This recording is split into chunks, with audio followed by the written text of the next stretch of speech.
But first of all, let's go to one of our favourite subjects, of course, the migrant crisis. The government has suddenly announced, there's 170,000 asylum seekers all over the country. Not all of them are in hotels, but a lot of them are in the government says about 400 hotels. I've heard it's as many as 500. It's certainly a lot.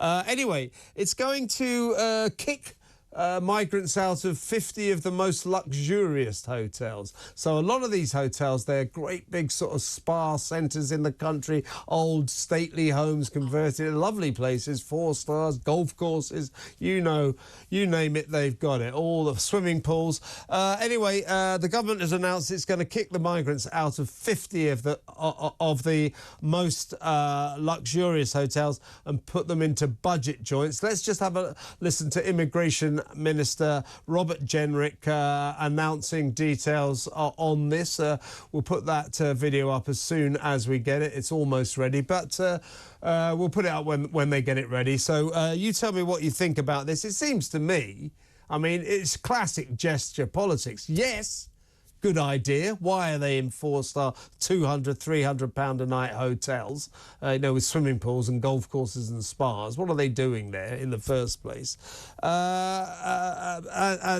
Obviously contributing to this £8 million a night hotel bill for asylum seekers. But why didn't they think of this before?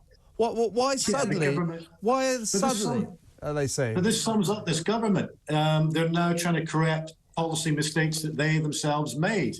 This is happening on so many different issues. It's like Sunak's pledges. They're pledges against solving the problems and the mistakes that they themselves made. And on this case, it's costing, I think I read some of the taxpayer about £8 million a day in terms of the hotels and barges.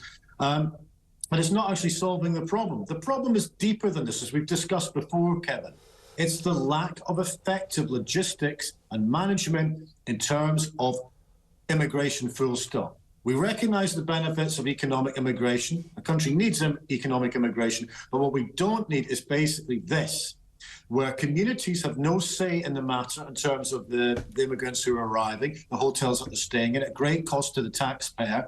And it's a botched policy. And the reason it's a botched policy is the government are trying to paper over the cracks on this, rather than actually doing a root and branch review and implementation of effective long-term policy.